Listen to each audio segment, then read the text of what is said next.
Philippe David. Bienvenue dans Les Vraies Voix font parler la France. Bonsoir François-Louis Bourneau. Bonsoir cher Philippe, comment allez-vous ? Très bien, très heureux de vous retrouver. Vous avez passé un bon week-end ? Un excellent week-end sous le signe du soleil et des élections aussi. Je suis allé voter. Oui, moi aussi. Vous y êtes allé ? Absolument. Vous êtes un bon citoyen alors. Soleil et élections. Bon, malheureusement, vous avez entendu Rémi André. Pour le soleil, ça va se gâter. Mais les élections sont terminées. Mais ça ne va pas nous empêcher d'en parler. Parce qu'on a une émission 100% municipale pour faire un débrief de tout ce qui s'est passé. On va donner la parole à vous, chers auditeurs qui nous écoutez. 0826 300 300 pour réagir à cette émission sur les municipales. Que pensez-vous de ces élections ? Eh bien, dites-le nous. 0826 300 300. Est-ce que pour vous, la présidentielle est lancée ? Eh bien, pareil, on va vous faire réagir sur ce sujet, Philippe. Absolument. Et puis, si vous avez des ambitions présidentielles, n'hésitez pas à nous les dire. Ce sera un bon tremplin de lancement pour obtenir 500 signatures. C'est une plaisanterie, bien évidemment. Et puis, on va tout de suite descendre du côté de Marseille, de Coudoux, où Sébastien nous écoute. Bonsoir Sébastien. Bonsoir Sébastien. Bonsoir. Alors, je le rappelle pour les scores à Marseille, c'est Payan avec 54,3% qu'il a emporté contre Alizio à 40,3%. Alors, et sans oublier Martine Vassal qui a fait 6%. Et Martine Vassal qui a fait 6%, vous faites bien de le préciser Philippe. Bonsoir Sébastien. Bonsoir. Vous avez souhaité réagir justement sur ces municipales. Alors pour vous, ce second tour qui a clos ces municipales, qu'est-ce que ça a donné de votre côté ? Qu'en pensez-vous ? Alors moi, dans mon village, parce que je suis juste à côté de Marseille, on est passé dès le premier tour, notre maire a été réélu. Oui. Et ce qui était intéressant, c'est que je crois que ça faisait 5 ou 6 fois qu'il était élu, mais il n'avait pas eu de liste jusqu'à présent en face de lui. Ah, il avait été élu à chaque fois en étant tout seul. Oui, exactement. Excusez-moi, ça facilite un peu la tâche quand même. Oui, ou alors il avait peut-être eu des adversaires mais qui avaient fait très très peu de voix. Oui. Et là, cette fois-ci, en fait, au lieu de passer sur un gros score, il est quand même passé à 60% contre 40.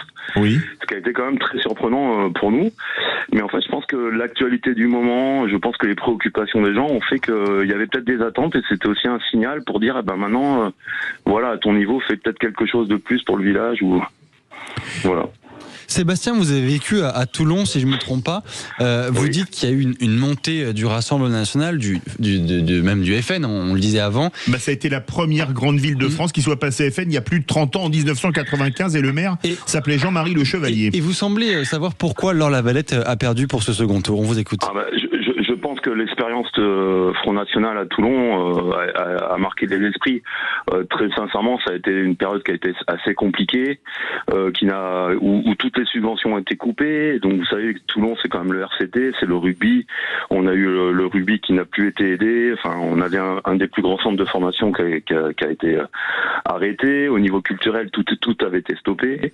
Et je pense que les gens ont dû avoir ce souvenir-là en tête du FN de l'époque, qui est maintenant le Rassemblement national. Et je pense que ça a desservi Laure Lavalette, qui pourtant, je pense, avait un programme qui avait l'air de tenir la route. Et puis elle n'était pas seule RN, elle était en divers droite. Donc je pense que ça aurait pu fonctionner, mais je pense qu'elle a dû payer ces années de FN qui n'ont pas été très glorieuses sur Toulon, quoi.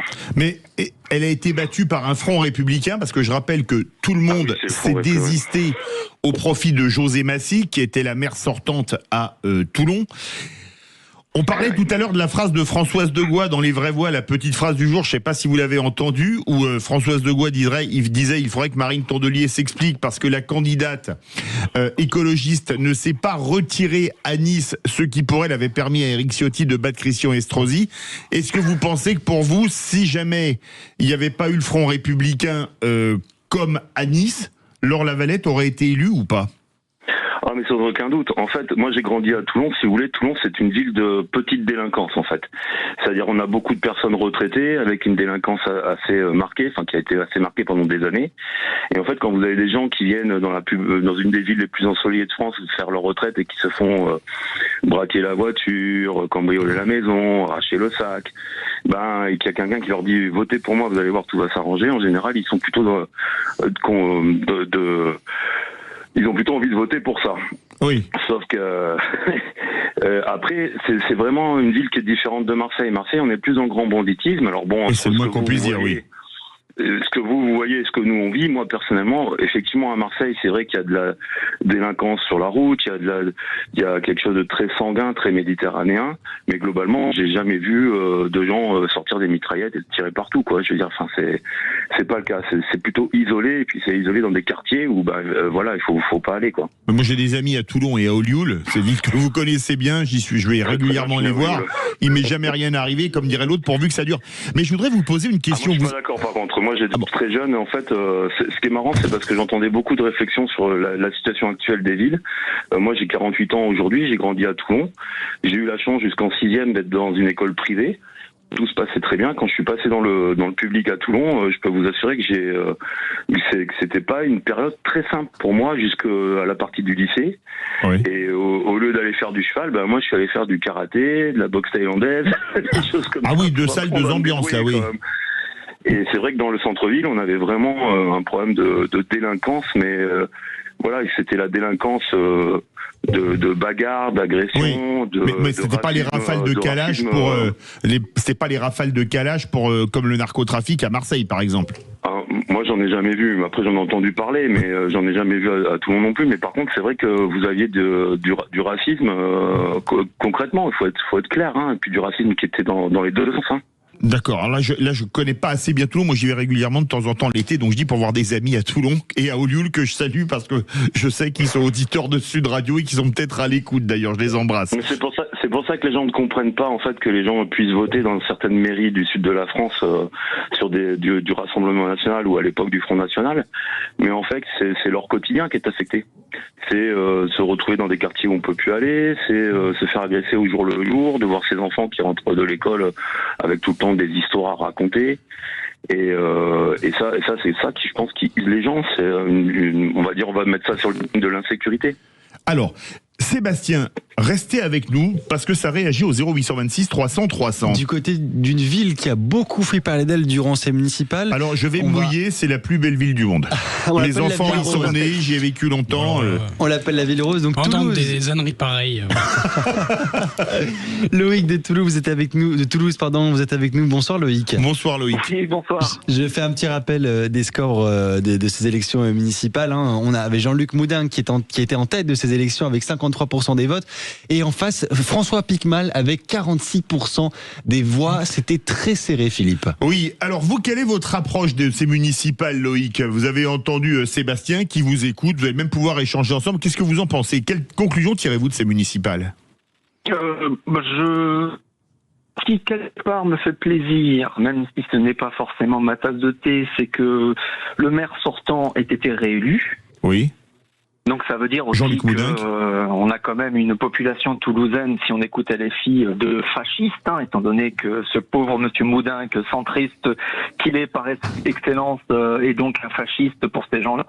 Bon, blague à part, très sincèrement, heureusement qu'il est passé parce que monsieur Piquemal n'aurait clairement pas été le meilleur vecteur de développement pour la ville de Toulouse s'il était passé. Anti-TGV, voulant bloquer la poursuite du développement des usines Airbus sur Blagnac, voulant désarmer la police municipale qui fait son job, il le fait de mieux en mieux avec les moyens que la mairie actuelle lui donne. Non, très sincèrement, ça aurait été compliqué pour la 3e ville de France qui aurait peut-être fini par régresser et redevenir la 4e ou la 5e à la fin du mandat. Mais une question, vous pensez que ce qui s'est passé au second tour, parce que quand on regarde le premier tour, François Piquemal plus François Briançon, la gauche était majoritaire, elle s'est retrouvée nettement battue à 53-47. Est-ce que vous pensez que l'effet LFI a servi de repoussoir et a permis la réélection de Jean-Luc Moudin ? Alors, je dirais oui. Mais on est quand même à 47% au second tour. Ah oui, ce qui est quand même un beau score. Hein. Alors là, je suis entièrement d'accord avec vous. Absolument énorme. Donc, mais oui, je pense que ça a servi de repoussoir et je pense que beaucoup de gens sur Toulouse, hein, parce que n'oublions pas que là, on parle vraiment des habitants toulousains.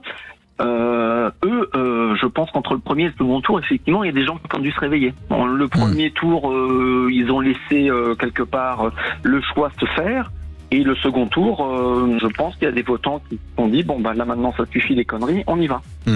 Restez avec nous, Loïc. Et puis surtout, si vous voulez réagir, c'est le 0826 300 300, que vous soyez chez vous, depuis votre voiture, que vous êtes allé voter ou non, même cette partie des ceux qui s'abstiennent de vote, réagissez.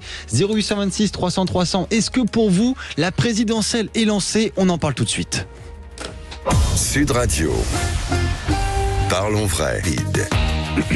Retour des vraies voix font parler la France, François-Louis Bourneau. Et ces municipales vous font réagir un peu partout en France d'ailleurs. Absolument, 0826 300 300 si vous voulez réagir. Que pensez-vous concrètement de ces municipales?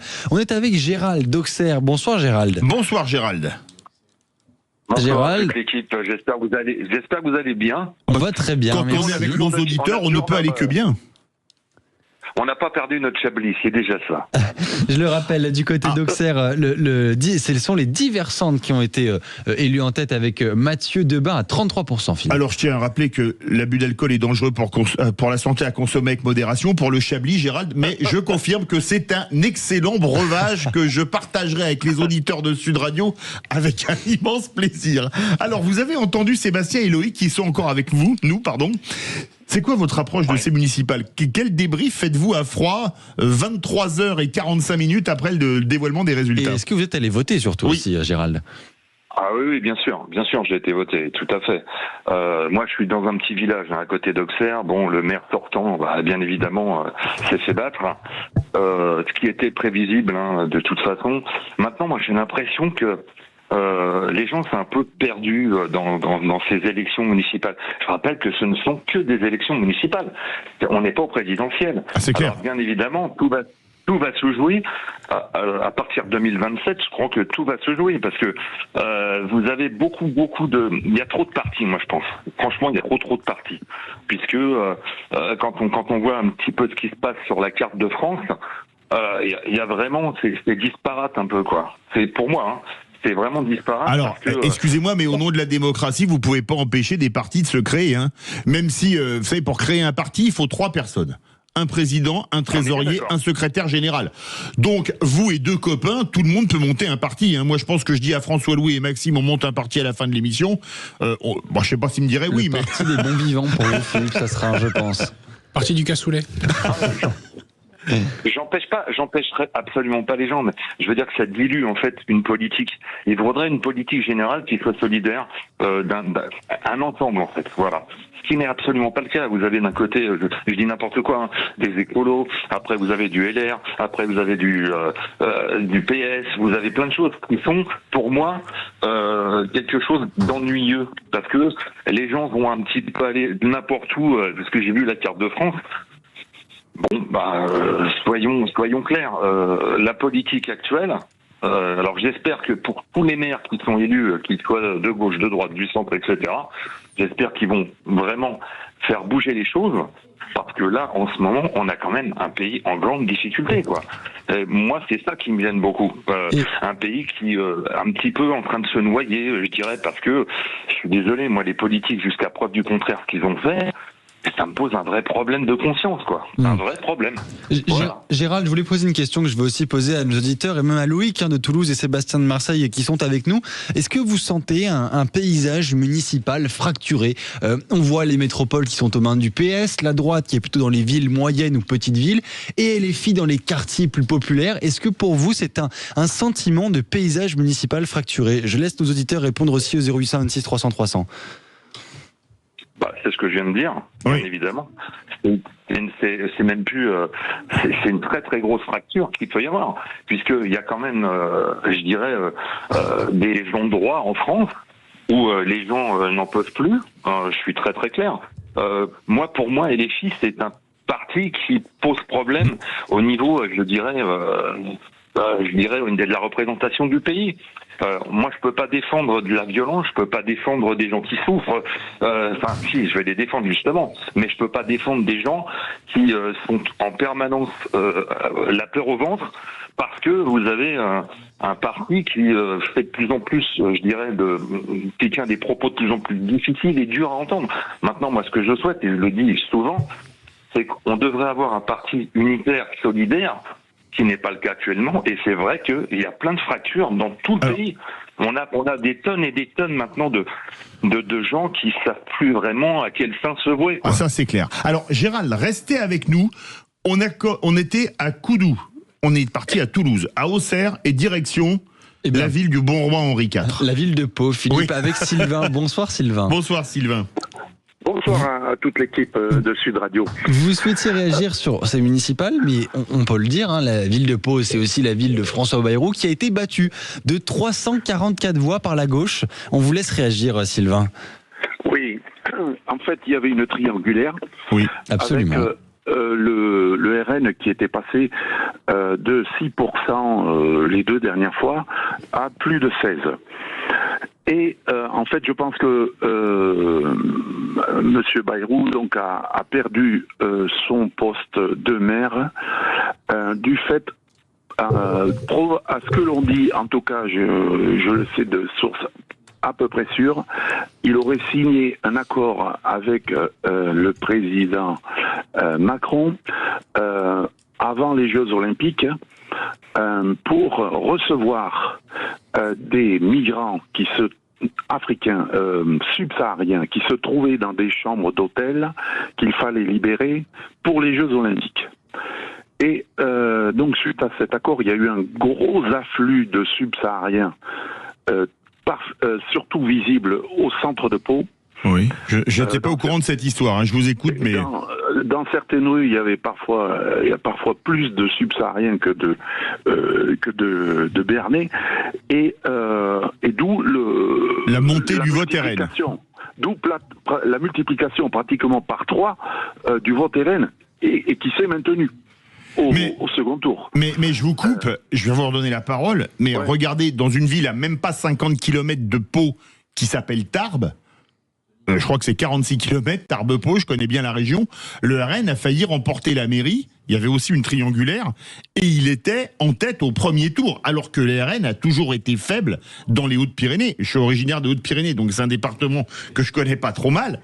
Et est-ce que c'est pas la preuve aussi qu'il y a quand même une montée globale du RN dans les villes périphériques, comme Pau, Tarbes, je sais pas, Castres, où ils ont gagné la mairie, ou Carcassonne, par exemple, pour rester dans le sud-ouest?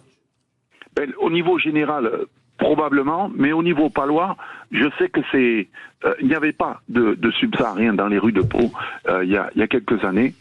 Tout le nord de Pau est grandement, disons, avec un grand nombre de migrants ou descendants de migrants, mais on ne voyait pas trop de subsahariens. Et là, c'est arrivé rapidement et massivement.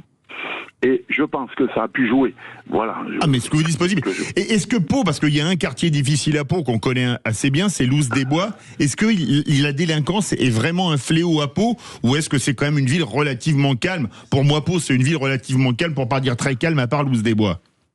Non, c'est pas Loos-des-Bois. Maintenant, c'est beaucoup plus grand que Loos-des-Bois. Ah oui, ça s'est étendu alors. Il y a au moins les 5 ou 6 plus grandes écoles de Pau, qui sont des écoles de plus de 10 classes, sont pratiquement toutes à 90%, avec 90% d'élèves d'origine maghrébine ou autre. D'accord, et donc à votre avis, c'est ce qui a fait monter le RN? Et ça se voit pas trop au centre-ville. Ce qui se voit vraiment au centre-ville, c'est l'arrivée de subsahariens. D'accord. Qui est nouvelle. D'accord. Voilà. On va faire réagir nos auditeurs. On avait commencé avec Sébastien de Coudou. Sébastien, vous nous entendez? Oui, très bien, très bien. Une réaction, parce qu'on va vous laisser après, parce qu'il y a pas mal d'appels et on va faire tourner la parole, comme on dit. Quand vous entendez Sylvain à Pau, vous avez le sentiment que c'est quelque chose qui arrive également dans des petits villages, peut-être pas Coudou, ou dans des villes moyennes comme ailleurs? Bah non, moi dans le village je le vois pas, mais par contre comme je me déplace parce que je travaille sur la partie Marignane et Vitrolles, oui c'est quelque chose qu'on remarque. Clairement quand vous allez à l'aéroport de Marseille-Provence, que vous devez bien connaître, bien sûr, je passe, vous avez des hôtels qui sont remplis de migrants. Oui. Complètement. Et vous savez, je me rappelle Patrick Sébastien il y a quelques semaines qui disait bah écoute, moi j'en ai marre j'ai un copain j'ai des gens qui me parlent qui gagnent 1000 euros par mois et qui n'arrivent pas à se loger, qui sont poursuivis par ce qu'ils payent par leurs impôts parce qu'ils n'arrivent pas à boucler les fins de mois. Et ils voient des gens qui vivent dans des hôtels et qui ont des subventions, qui ont des aides. Mais il a raison, c'est vrai. C'est vrai. Après, faire le constat que de ça, c'est quand même triste, quoi. On est en train d'essayer de séparer les gens. Je pense que même ce que LFI devrait, ou la gauche aurait dû faire, de rassembler justement, au contraire, d'essayer de faire un peu comme ce qui s'est toujours passé à Marseille, c'est-à-dire de vivre ensemble. En fait, ils séparent les gens. Et maintenant, les gens qui votaient pour la droite, quand ils ont vu ce que LR a fait à l'Assemblée nationale, les revirements de situation qu'on a pu connaître, mais qu'est-ce qu'ils font ? Eh ben, ils vont voter sur du Rassemblement national. Oui. Et on se pose jamais la question. Il y a jamais personne qui, avec un peu de bon sens paysan, se dit mais pourquoi les gens dans ces villes-là votent Front National, enfin Rassemblement National. Pourquoi personne ne se pose la question ? Moi, ça m'atterre. Je trouve que c'est terrible. Je suis très très déçu des familles de droite pour lesquelles j'étais plutôt partisan, qui pour moi sont dans je veux garder ma place à l'Assemblée, je veux garder mon poste, je veux garder mes sous, je veux garder j'ai X milliers d'euros par mois et j'en ai rien à faire du reste. Et moi qui paye des impôts, je me retrouve plus. C'est un partage, l'État français. Je veux bien qu'on paye des impôts pour avoir la sécurité, la santé, la logistique, l'éducation et tout y quanti, oui. Je l'ai plus. Ah, et là, ça, c'est vrai. L'essence, elle passe à 2,25 € et l'État ne prend pas les mesures pour protéger son peuple qui paye des impôts, de dire non, vous inquiétez pas, on baisse les impôts d'un coup, comme ça va passer pour protéger les plus démunis d'entre nous. Il ne faut même pas. Alors Sébastien, merci beaucoup d'être intervenu ce jour dans Les Vraies Voix font parler la France. On va se retrouver dans quelques instants, on a beaucoup d'appels, François-Louis. Restez avec nous au 0826 300 300. Tiens, est-ce que vous êtes déçu des résultats dans votre ville ou peut-être que vous en êtes très satisfait ? Eh ben c'est l'occasion de nous le dire. 0826 300 300, je le rappelle, un avis, un témoignage, on prend le temps de vous écouter jusqu'à 20h. Sud Radio. Ça s'est passé dans le Grand Matin Sud Radio. Les vraies voix font parler la France. Philippe David. Retour des vraies voix font parler la France sur ces municipales qui vous font beaucoup réagir, François-Louis. Tout à fait. On va reprendre Anthony de Castres qui était là. Il a composé le 0826 300 300 et on va lui donner la parole. Bonsoir Anthony. Bonsoir Anthony. Bonsoir à tous. Alors Castres, c'est le RN qui est en tête, qui a gagné ces municipales avec 29% des voix. Vous, Florian, le RN à Castres, ça vous a provoqué quoi cette victoire ? Écoutez, une stupéfaction, puisque si on m'avait dit ça il y a 2 mois, jamais on aurait pu l'imaginer. Maintenant, elle est logique, cette victoire, parce que vu comment s'est passé l'entre-deux tours, ça a été un drama, enfin ça a été une succession de je porte plainte, enfin je sais pas comment vous dire, mais de comportements avec des égos mal placés pour moi, c'est mon analyse perso, qui ont conduit à certaines personnes d'ailleurs de ne pas reporter leur voix quand il y a eu une fusion de listes.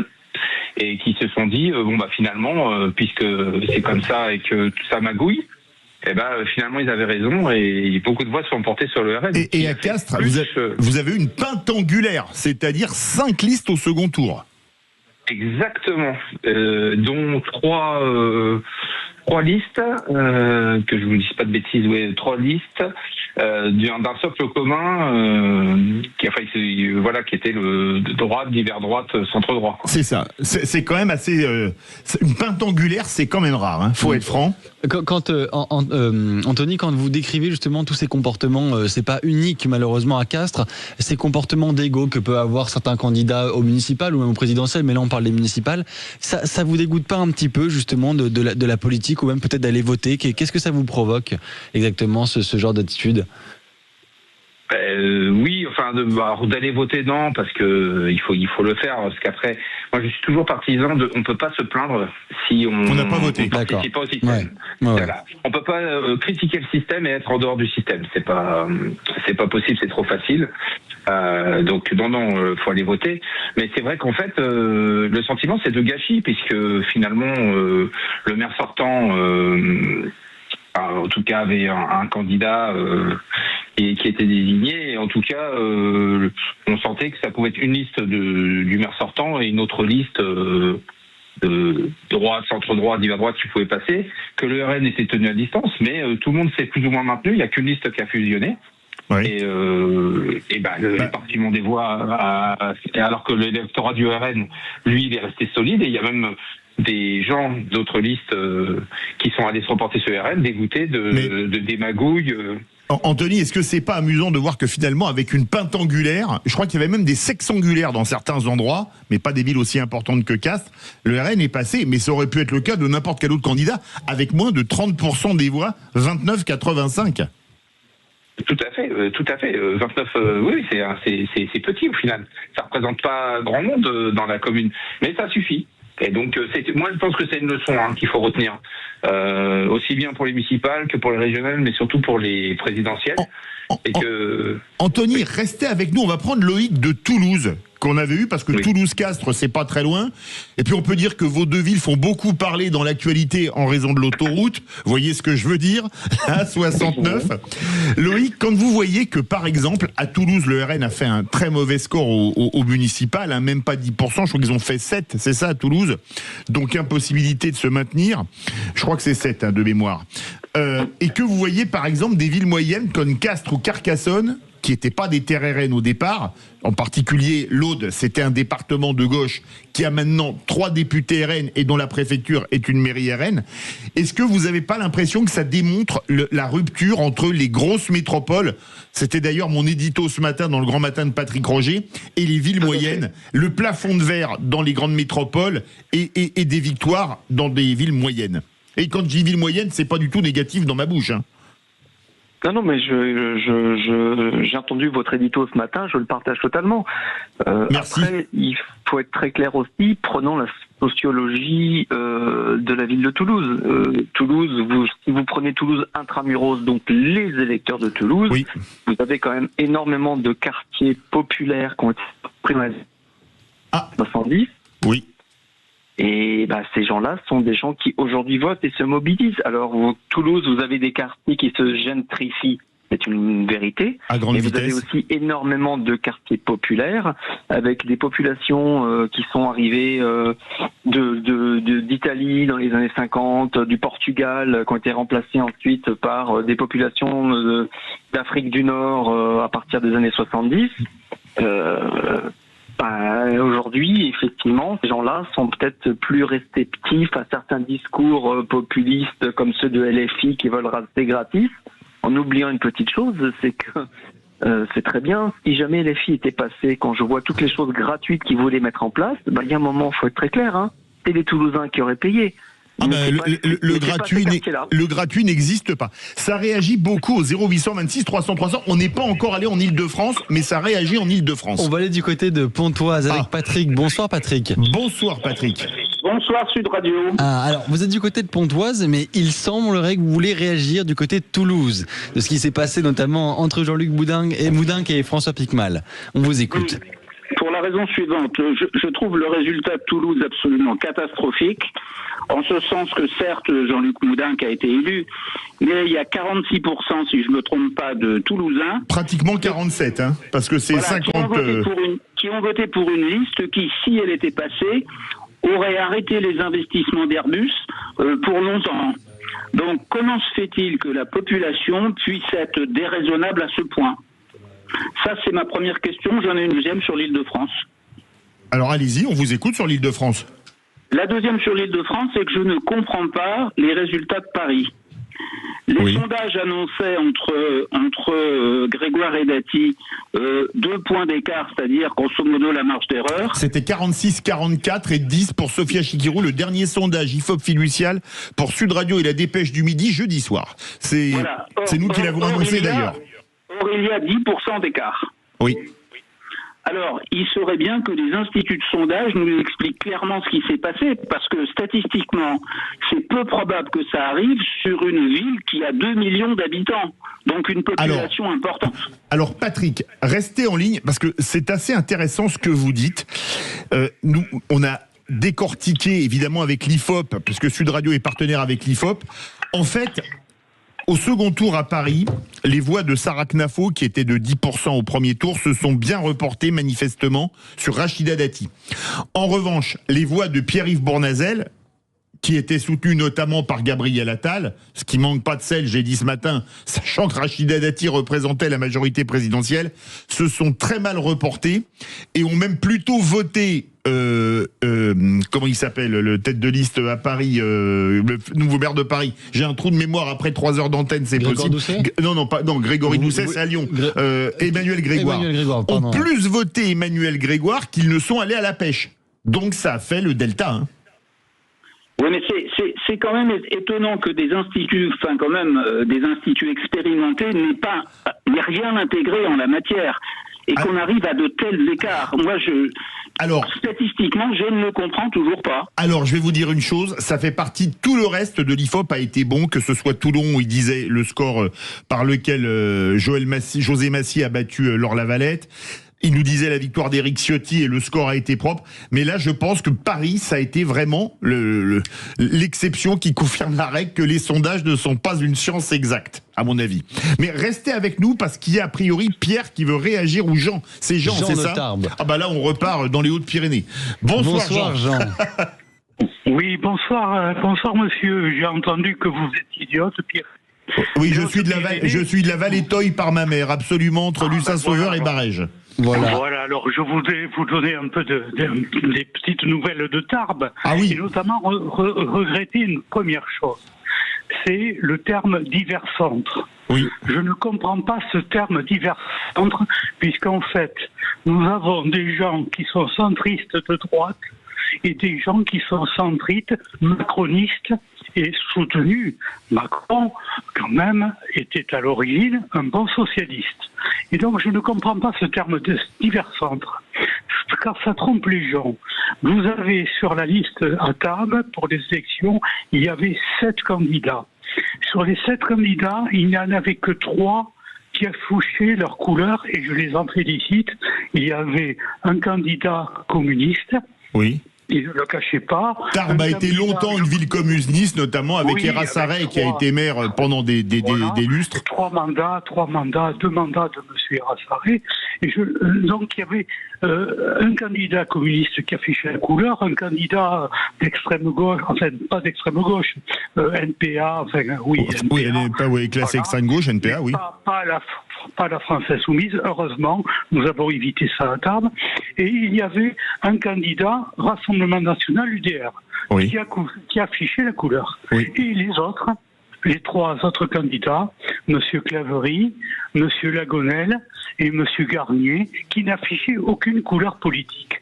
Et je trouve regrettable, bien que ce soit pas un enjeu national, ces élections, ce sont des élections locales, je trouve regrettable que les partis qui sont disons en pointe, les LR et les centristes du MoDem. Monsieur Lagonel est un centriste du MoDem, absolument, bien qu'il était adoubé par la République en marche en 2020. Et Monsieur Claverie, lui, est un centriste Renaissance, puisque M. Attal hier soir s'est félicité de la victoire d'un élu Renaissance à Tarbes. Oui. Eh bien, je ne comprends pas que ces gens n'affichent pas tout simplement ce qu'ils sont, parce que ça trompe peut-être les électeurs, notamment en ce qui concerne M. Lagonel et Claverie. Mais alors, Pierre, Jean, restez avec nous, parce que c'est quand même très intéressant ce que vous dites, et il y a Pierre qui veut soulever, lui, aussi du Val d'Oise, comme Patrick, un autre problème, et on va vous faire tous débattre après la pub. François-Louis. Bonsoir Pierre. Pierre. Bonsoir François, bonsoir Philippe, mais merci de me recevoir sur votre antenne. Avec plaisir. Avec plaisir. On vous fait réagir sur ces municipales. Vous pouvez continuer de nous appeler au 0826 300 300. Pierre, vous voulez réagir, mais vous avez voté blanc et vous allez nous en parler. Oui, tout à fait. Moi, le problème aujourd'hui, moi je considère qu'en France, la démocratie est morte pour une simple et bonne raison. Je vous donne juste l'exemple de ma ville. On a au premier tour, la maire sortante est arrivée en tête avec moins de 18% par rapport aux inscrits et réélue avec moins de 20%. On peut vous demander dans quelle ville vous êtes, que je regarde les scores, parce que je connais pas les scores. Honnêtement, j'ai pas envie de vous. Je peux vous la donner en off, oui. Parce qu'on a des projets de déménagement, de vente. Donc, bon alors, on ne dira rien. Voilà. Vous appelez du Val d'Oise, c'est tellement vaste le Val d'Oise qu'il n'y a pas de problème. Et puis Pierre, c'est pas un prénom Pierre, c'est pas le prénom le moins fréquent qui existe, soit dit en passant. Exactement. Pour être honnête avec vous, c'est un nom d'emprunt. C'est pas mon nom. D'accord, ok. Je suis d'origine maghrébine et je vis dans une ville. Il n'y a que nous en fait. Il n'y a que nous. Je vous le dis. Il n'y a que nous. Il n'y a que des Maghrébins. Ah, c'est terrible. C'est terrifiant. Je vous le dis. Bon, bref. Moi, ce que j'ai envie de soulever ici, c'est qu'en France, aujourd'hui, il n'y a plus de démocratie. Quand dans une ville où vous avez 61% au second tour d'abstention, je ne sais pas avec quelle majorité... Alors, je voudrais vous poser une question. Dans un pays comme la Belgique, un pays proche de la France, on a des centaines de kilomètres de frontières avec eux. Ils parlent français pour 90% de la population, en comptant les Flamands qui parlent français. Le vote est obligatoire, sous peine d'amende. Est-ce que vous voudriez qu'on rende le vote obligatoire ? Moi, j'ai envie de vous dire, mettre des grosses amendes pour les gens qui ne votent pas, mais par contre, on doit légiférer sur le vote blanc. Je vous donne un exemple. Ma conception de la question, c'est que dans une élection où les listes n'atteignaient pas plus de 50% dans une élection, et le vote blanc dépasse les 50%, donc toutes les listes qui sont présentées à cette élection, excusez-moi le terme, doivent dégager. Parce que le peuple ne veut pas d'eux. Et on revient au peuple, ça se marche très très bien en Suisse. Mais Pierre, je voudrais vous poser une question, et après on fait la pub, et on va vous faire tous débattre entre vous, ceux qui êtes encore avec nous. Est-ce que vous croyez pas que, on prenait le cas de Castres avec Anthony, où il y avait 5 listes au second tour, que finalement il faudrait dire maintenant, les 2 premières listes sont qualifiées, comme les 2 premiers candidats à la présidentielle, et basta. Revenons alors à notre empereur Macron. Au premier tour, il a eu 27%. Au second tour, avec toutes les magouilles possibles et imaginables, il arrive à 39%. Est-ce que ce président est légitime ? Moi, je considère qu'il n'est pas légitime. Alors, alors là, il n'y a pas eu de magouille. Il a été élu, mais par contre, il avait une minorité des inscrits. Non, mais c'est un vrai sujet. Alors, Les magouilles de Gabriel Attal aux législatives, c'est pas des magouilles. C'est des magouilles. Je suis désolé, c'est de la manipulation. C'est de la manipulation. On doit faire une pause. Pierre, restez avec nous, on va débattre tous ensemble dans quelques instants. Vous voulez réagir, le 0826 300 300. Sud Radio, Philippe David. Dernière ligne droite, des vraies voix font parler la France, beaucoup d'appels, alors on peut pas prendre tout le monde, mais comme c'est tous les soirs de 19h à 20h, si vous êtes disponible, Zach et sa gentillesse légendaire vous proposera de revenir demain soir, parce que le sujet des municipales vous fait beaucoup réagir, François-Louis. Philippe, vous êtes très très nombreux à composer le 0826 300. On va vous reprendre tous nos auditeurs qui étaient à l'antenne, Loïc, Jean, Pierre, Anthony, Patrick, pour que vous puissiez prendre la parole ensemble au sujet de ces municipales. Alors, on va vous faire réagir sur 2 sujets sur lesquels on n'a pas réagi. Vous avez entendu Jean de Tarbes qui dit la description des listes, c'est parfois un peu bizarre. Vous avez 3 listes divers centres dans la même ville, ou divers droite ou divers gauche. Est-ce que vous pensez qu'il faudrait clarifier les choses ? Qui veut réagir entre Loïc, Jean, Pierre, Anthony et Patrick ? Pierre, je peux Pierre, allez-y. Si vous voulez. Écoutez, moi là-dessus, pour des élections assez proches du peuple, les gens, les citoyens normalement connaissent les candidats, donc ils peuvent les identifier.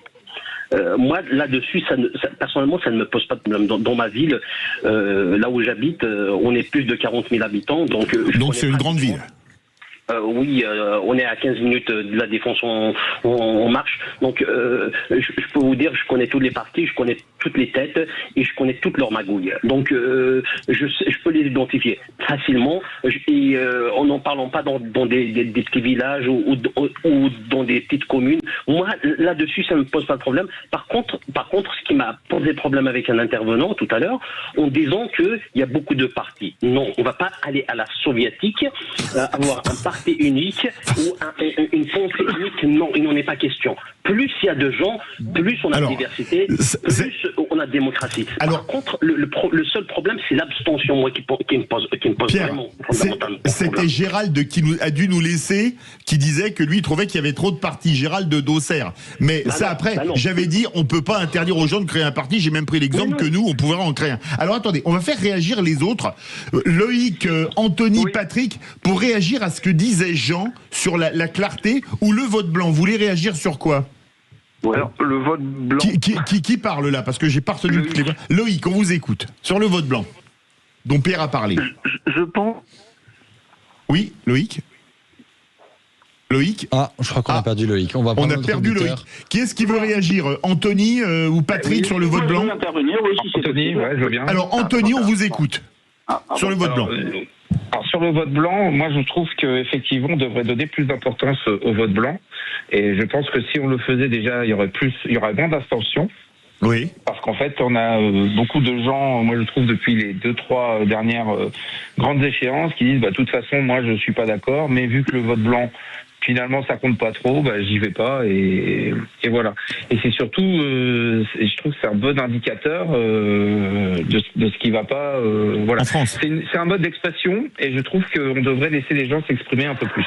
Patrick voulait réagir, je crois. Vous voulez réagir sur le vote blanc, Patrick, ou sur le manque de clarté des listes, comme le disait Jean de Tarbes?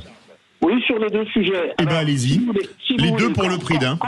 Quand on regarde, par exemple, les prévisions sur les présidentielles. Oui. Les chiffres sont intéressants. Vous avez le RN qui est donné à 35, et vous avez Édouard Philippe qui est donné à 17, et puis tout le reste, c'est quoi?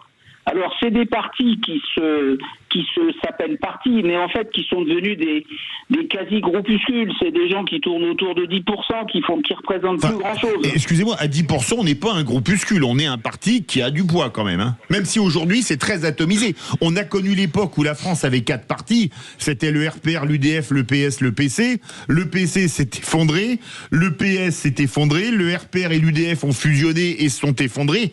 Mais c'est à 10%, on représente quelque chose en France. Alors, oui, 10% c'est important, mais compte tenu de l'éclatement du paysage, moi je me demande, c'est une réflexion, bien sûr, on ne sera pas amené à en venir à un système électoral du style anglais, c'est-à-dire le système uninominal à un tour, majoritaire, où c'est le premier arrivé qui gagne. Ah ben ça c'est... Aujourd'hui, en effet, ces calculs de deuxième tour, dans lesquels on n'arrive même pas à identifier les partis pour lesquels on va voter, tout ça est extrêmement compliqué pour les gens qui ne sont pas du monde politique. Le système anglais, il a un avantage, le meilleur gagne, et il prend tout. Je pense que c'est une question qui mérite d'être posée, c'est tout. Alors, puis-je intervenir? Oui, c'est Jean de Tarbes. J'ai reconnu votre accent de Bigourdan. Bon, parce qu'il y a un accent, donc. Oui, mais que j'adore. D'accord. Dites-moi, par rapport au premier intervenant qui disait qu'en fait, les gens, ce sont des élections locales, donc ils connaissent les candidats, ils savent leur couleur, etc. Je lui rappelle, sur Tarbes, il ne connaît pas, peut-être sûrement pas, mais sur Tarbes, vous avez le candidat qui a été élu maire et dont M. Attal s'est flatté de l'élection hier soir en citant Tarbes, ville Renaissance. Ce candidat était le premier adjoint du candidat élu en 2020 qui était républicain. Oui, je crois que c'était M. Trémège, c'est ça? M. Trémège. Gérard Trémège. Donc, absolument. Voilà, Gérard Trémège. Donc, ce candidat est resté pendant 5 ans et demi, pratiquement premier adjoint du maire LR. Et quand il se présente sur Tarbes, il n'affiche absolument pas la couleur. Ah non, mais vrai sujet. Monsieur Lehel, lui, excusez-moi, je cite les noms, mais Monsieur Lagonel, lui, liste Modem, historiquement près de Monsieur Bayrou, eh bien, il ne se présente pas comme étant aussi la République en marche. Alors, d'ailleurs, ils ont fait une union. Et ce qui est d'autant plus regrettable, c'est que finalement, le maire actuel de Tarbes, élu hier, a été élu et a remercié le candidat socialiste de s'être désisté en sa faveur et d'avoir appelé à voter pour sa liste. Et je regarde les résultats, ça a tenu à peu de choses, qu'il est passé à 38,85. C'est M. Clavry, c'est ça? Ça. Devant le RN qui est à 35,71. Oui. Jean, restez avec nous parce qu'on a retrouvé Loïc pour le faire réagir de Toulouse. Loïc. Oui, ce que je voulais vous dire tout à l'heure, c'est que le vote blanc est une chose, mais il faudrait aller plus loin que le simple vote blanc. Je pense aussi ce qui agace de plus en plus les Français, c'est de toujours retomber sur les mêmes politiques. Et il faudrait que les politiques soient capables d'entendre un jour que si les gens ne vont plus se déplacer pour voter, c'est peut-être parce qu'ils en ont marre de voir toujours les mêmes personnes depuis 40 ans. Mais Loïc, c'était mon coup de gueule tout à l'heure. J'ai pris plusieurs cas. André Santini, qui a été élu en 80 sous Giscard d'Estaing et qui s'est représenté à bientôt 86 ans. J'ai pris l'exemple de François Bayrou à Pau, qui a été élu conseiller municipal pour la première fois en 1983 et qui a eu tous les postes dans le Pyrénées-Atlantiques, maire de Pau, président du conseil départemental, député, sauf sénateur. Même chose pour Christian Estrosi. Est-ce que quelque part, c'est pas quelque chose... Le responsable, c'est l'électeur. Il n'a qu'à pas voter pour eux, non? Mais je pense que les électeurs commencent justement à se rebeller et que les partis et que les appareils ne le voient pas ou ne le comprennent pas. C'est-à-dire que les gens qui vont voter, vous prenez Nice par exemple, effectivement, le maire a été dégagé. Premier mandat de conseiller municipal de Christian Estrosi, comme François Bayrou, 1983. Et il a eu également tous les postes dans les Alpes-Maritimes, y compris même président de la région à une époque. C'est ça, mais c'est qu'aussi, après, les petites combines pour rester en poste à tout prix, etc., ça finit aussi par agacer les gens. Donc moi, qu'on oblige les gens à voter, que le vote devienne obligatoire, ok, mais dans ce cas-là, on va au bout de la logique. C'est-à-dire que si sur une élection, plus de 50% des votants qui ont été, entre guillemets, obligés de s'exprimer, ne votent pour aucun des candidats en place, l'élection est invalidée et les partis sont obligés de proposer de nouveaux candidats. C'est-à-dire que les anciens n'ont plus leur place. Mais dans ces cas-là, on ne va pas arrêter de voter, c'est ça le problème. Sauf que, pas forcément. Pierre, vous qui vouliez pas... aux électeurs. Patrick veut réagir peut-être ? Oui, sur le vote. Moi, je pense dans une démocratie, le vote doit être obligatoire parce que quelles que soient les insuffisances du système politique, on a la chance d'avoir un monde démocratique dans lequel on peut s'exprimer. Donc, il est pas normal qu'il y ait une telle abstention. Ça, c'est un point très important. Surtout, excusez-moi, quand il y a 5, 6, 7 listes, on doit arriver à en trouver une qui est pas trop loin de vos idées, quoi. Vous voyez ce que je veux dire? Absolument. Oui, Patrick. Et Pierre, c'est vous qui avez soulevé le problème du vote blanc. Oui. Vous êtes d'accord avec ça, mais comment le comptabiliser? Parce que c'est un vrai problème. En 30 secondes, parce qu'on doit rendre l'antenne. Oui, il y a une simple recette en fait. Si le vote blanc dépasse 50%, donc toutes les listes qui sont présentées, on n'en veut pas, et on revient au peuple. Les décisions qui seront prises à travers des RIC consultant le peuple. On n'aura pas besoin de tous ces guignols qui pensent qu'à leur poste en fait. C'est aussi simple que ça. Pierre, merci beaucoup à tous. On n'a pas pu prendre tout le monde, il y a encore des appels. Mais on sera là demain soir, François-Louis Bourneau. Je ne peux pas tous vous remercier, vous avez été très nombreux, mais là je vois encore sur mon écran. Merci Loïc, Jean-Pierre, Anthony, Patrick, Sylvain et les autres, Gérald, Sébastien, etc. On vous remercie, comme l'a dit Philippe, on vous redonne la parole tous les soirs de 19h à 20h dans la libre antenne. Les vraies voix font parler la France. Et puis, si vous voulez nous écouter aussi, c'est 17h-20h pour les vraies voix toute la semaine. À demain. Sud Radio.